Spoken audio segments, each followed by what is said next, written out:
Bem-vindo ao Bíblia no Ano. Um plano simples, com porções diárias de leitura e conexão com a palavra, para que, ao longo de um ano, completemos juntos esse marco tão importante na nossa jornada de fé. Em 1 Crônicas 19 a 21, Davi enfrenta guerras. Comete o erro de realizar um censo por orgulho, mas também reconhece seu pecado e intercede pelo povo, demonstrando humildade e arrependimento. Em João 6, do 1 a 21, Jesus multiplica pães e peixes para uma multidão e caminha sobre as águas, revelando seu poder sobre a natureza e provisão divina. Que possamos aprender com a humildade de Davi e confiar plenamente na suficiência de Cristo em todas as áreas da nossa vida. E que a cada dia, tomemos nossa porção da palavra e sejamos transformados por ela. Boa reflexão. 1 Crônicas 19. Algum tempo depois, Naás, rei dos Amonitas, morreu, e seu filho foi o seu sucessor. Davi pensou: serei bondoso com Hanum, filho de Naás, porque seu pai foi bondoso comigo. Então Davi enviou uma delegação para transmitir a Hanum seu pesar pela morte do pai. Mas quando os mensageiros de Davi chegaram à terra dos Amonitas para expressar condolências a Hanum, os líderes amonitas lhe disseram: achas que Davi está honrando teu pai ao enviar mensageiros para expressar condolências? Não é nada disso. Davi os enviou como espiões para examinar o país e destruí-lo. Então Hanum prendeu os mensageiros de Davi, rapou-lhes a barba, cortou metade de suas roupas até as nádegas e os mandou embora. Quando Davi soube disso, enviou mensageiros ao encontro deles, pois haviam sido profundamente humilhados, e lhes mandou dizer: fiquem em Jericó até que a barba cresça, e então voltem para casa. Vendo Hanum e os amonitas que tinham atraído sobre si o ódio de Davi, alugaram da Mesopotâmia, de Aram-Maaca e de Zobá, carros de guerra e condutores de carros, por 35 toneladas de prata. Alugaram 32.000 carros e seus condutores, e contrataram o rei de Maaca com suas tropas, o qual veio e acampou perto de Medeba. E os amonitas foram convocados de suas cidades e partiram para a batalha. Ao saber disso, Davi ordenou a Joabe que marchasse com todo o exército. Os amonitas saíram e se puseram em posição de combate na entrada da cidade, e os reis que tinham vindo posicionaram-se em campo aberto. Vendo Joabe que estava cercado pelas linhas de combate, escolheu alguns dos melhores soldados de Israel e os posicionou contra os arameus. Pôs o restante dos homens, sob o comando de seu irmão Abisai, e os posicionou contra os amonitas.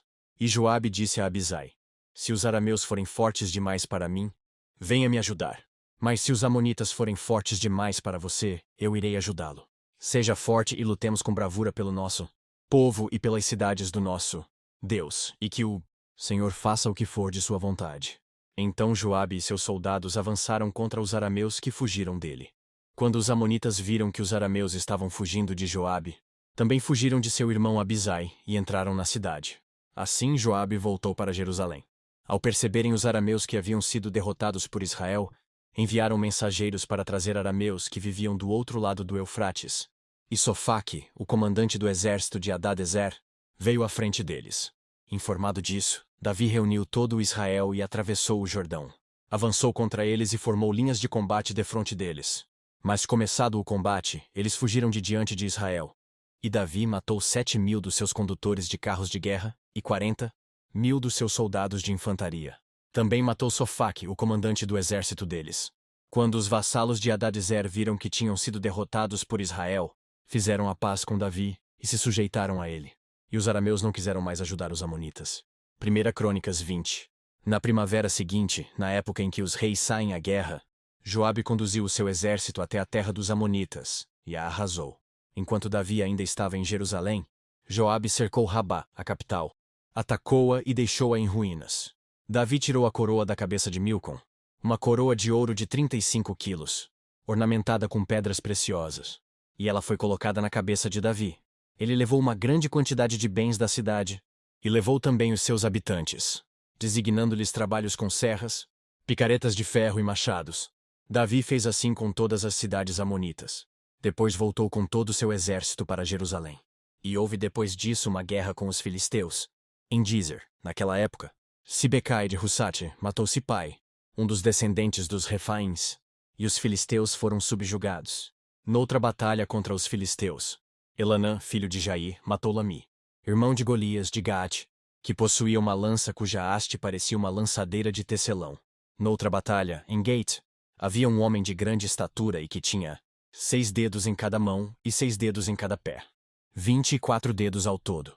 Ele também era descendente de Rafa, e ele desafiou Israel, mas Jonatas, filho de Simeia, irmão de Davi, o matou. Esses eram descendentes de Rafa, em Gate, e foram mortos por Davi e seus soldados. 1 Crônicas 21. Satanás levantou-se contra Israel e levou Davi a fazer um recenseamento do povo. Davi disse a Joabe e aos outros comandantes do exército: Vão e contem os israelitas desde Berseba até Dan, e tragam-me um relatório para que eu saiba quantos são. Joabe, porém, respondeu: Que o Senhor multiplique o povo dele por 100. Ó rei, meu senhor, não são, porventura, todos eles súditos do meu senhor? Por que o meu senhor deseja fazer isso? Por que deveria trazer culpa sobre Israel? Mas a palavra do rei prevaleceu, de modo que Joabe partiu. Percorreu todo o Israel e então voltou a Jerusalém. Joabe apresentou a Davi o relatório com o número dos homens de combate. Em todo o Israel havia 1.100.000 homens habilitados para o serviço militar, sendo 470.000 de Judá. Mas Joabe não incluiu as tribos de Levi e de Benjamim na contagem, pois a ordem do rei lhe parecera absurda. Essa ordem foi reprovada por Deus, e por isso ele puniu Israel. Então Davi disse a Deus: Pequei gravemente com o que fiz. Agora eu te imploro que perdoes o pecado do teu servo, porque cometi uma grande loucura. O Senhor disse a Gade, o vidente de Davi: Vá dizer a Davi: Assim diz o Senhor, estou lhe dando 3 opções. Escolha uma delas e eu a executarei contra você.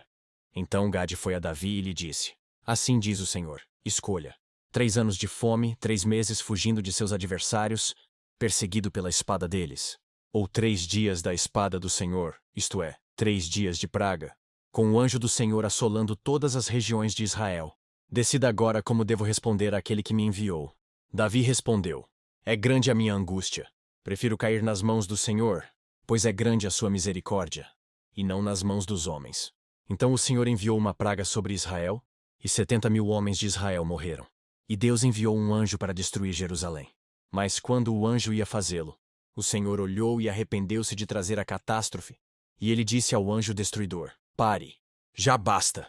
Naquele momento, o anjo do Senhor estava perto da eira de Araúna, o Jebuseu. Davi olhou para cima e viu o anjo do Senhor entre o céu e a terra, com uma espada na mão erguida sobre Jerusalém. Então Davi e as autoridades de Israel, vestidos de luto, prostraram-se, rosto em terra. Davi disse a Deus: Não fui eu que ordenei contar o povo? Fui eu que piquei e fiz o mal. Estes não passam de ovelhas. O que eles fizeram? Ó Senhor meu Deus, que o teu castigo caia sobre mim e sobre a minha família, mas não sobre o teu povo. Então o anjo do Senhor mandou Gade dizer a Davi que construísse um altar na eira de Araúna, ou Jebus. Davi foi para lá, em obediência à palavra que Gade havia falado em nome do Senhor. Araúna estava debulhando o trigo. Virando-se, viu o anjo, e ele e seus 4 filhos que estavam com ele se esconderam. Nisso chegou Davi, e quando Araúna o viu, saiu da eira e prostrou-se diante de Davi, rosto em terra. E Davi lhe pediu: Ceda-me o terreno da sua eira para eu construir um altar, em honra do Senhor, para que cesse a praga sobre o povo. Venda-me o terreno pelo preço justo. Mas Araúna disse a Davi: Considera o teu, que o meu rei e senhor faça dele o que desejar. Eu darei os bois para os holocaustos, o debulhador para servir de lenha, e o trigo para a oferta de cereal. Tudo isso eu dou a ti. O rei Davi, porém, respondeu a Araúna: Não, faço questão de pagar o preço justo. Não darei ao Senhor aquilo que pertence a você, nem oferecerei um holocausto que não me custe nada. Então Davi pagou a Araúna 7,2 kg de ouro pelo terreno. E Davi edificou ali um altar ao Senhor, e ofereceu holocaustos e sacrifícios de comunhão. Davi invocou o Senhor, e o Senhor lhe respondeu com fogo que veio do céu sobre o altar de holocaustos. E o Senhor ordenou ao anjo que pusesse a espada na bainha. Nessa ocasião, viu Davi que o Senhor lhe havia respondido na eira de Araúna, o Jebuseu, e passou a oferecer sacrifícios ali. Naquela época, o tabernáculo do Senhor que Moisés fizera no deserto, e o altar de holocaustos estavam em Gibeon.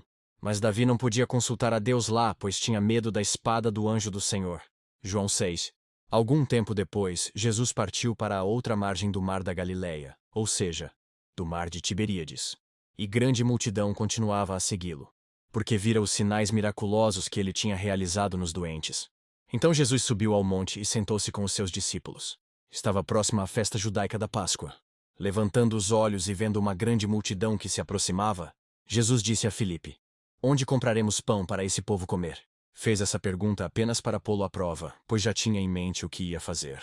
Filipe lhe respondeu: 200 denários não comprariam pão, suficiente para que cada um recebesse um pedaço.